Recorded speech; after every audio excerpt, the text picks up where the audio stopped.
Okay. So, I'm currently using my wife's phone. It's an iPhone.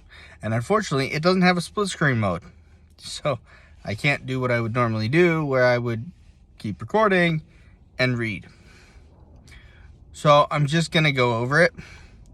So, in Leviticus 17, I found this really interesting. He talks about the sacrifices and where it's supposed to happen and how it's supposed to happen, right?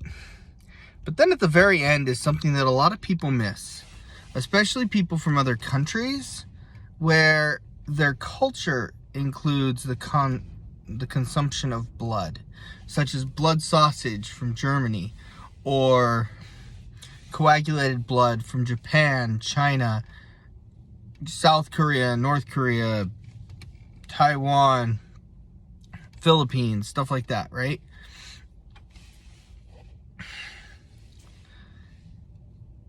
And I know that the law of Moses is fulfilled, but that doesn't mean that we don't have to keep doing it. And there are things in there. So the law of Moses being fulfilled means the sacrifice is fulfilled. But that doesn't change the things we're supposed to do, right? The things that God forbids.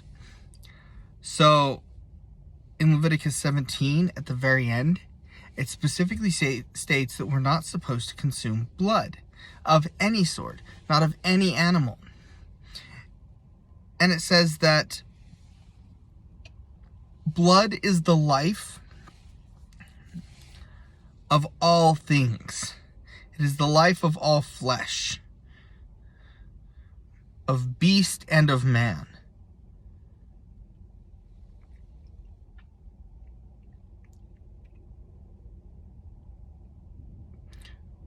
God is telling us several things here.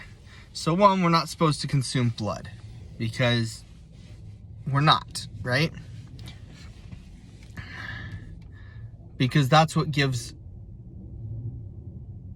flesh life. So if we kill an animal, we're supposed to drain the blood and cover it with the dirt. Which, interesting enough, that's something you're supposed to do if you're hunting.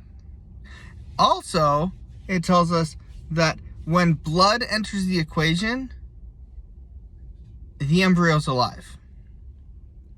Right? Which means when the first heartbeat happens, there's blood. And if blood's there, then the embryo's alive.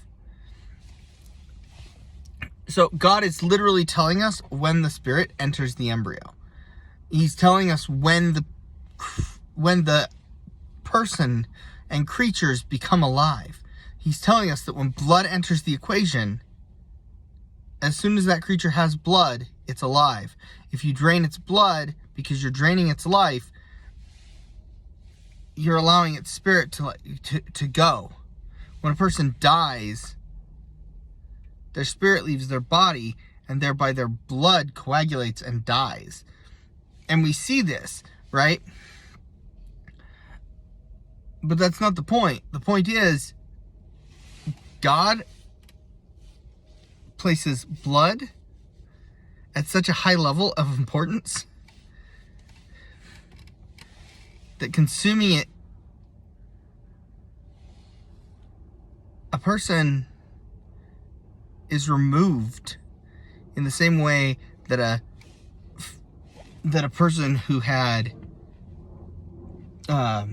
leprosy was removed from the group. They were no longer worthy to even live among the other Hebrews because blood is so important. The next chapter is about not sleeping with your aunt, your uncle, your brother, your sister, right?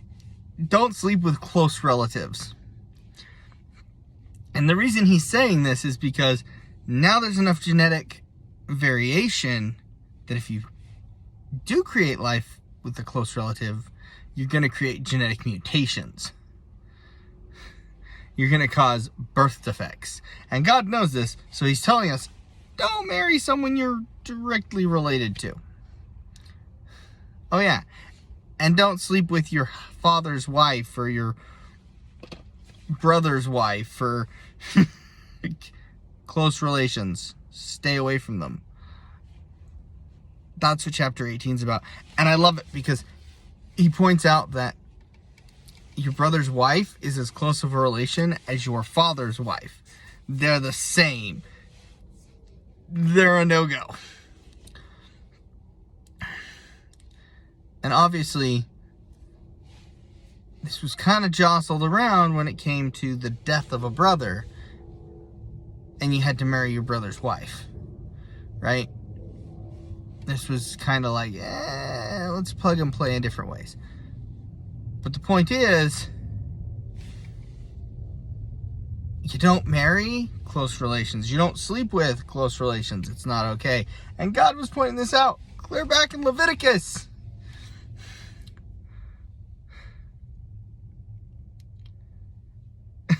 And yet today we have people that are all for incest. I remember growing up hearing the statement from one of my friends whose brother had married their cousin.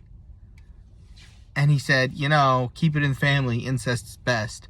And normally it's a joke, but he absolutely meant it. And there are people like that. Maybe not so much, okay? But yeah.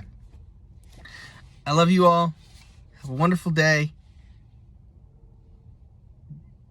And I will talk to you guys.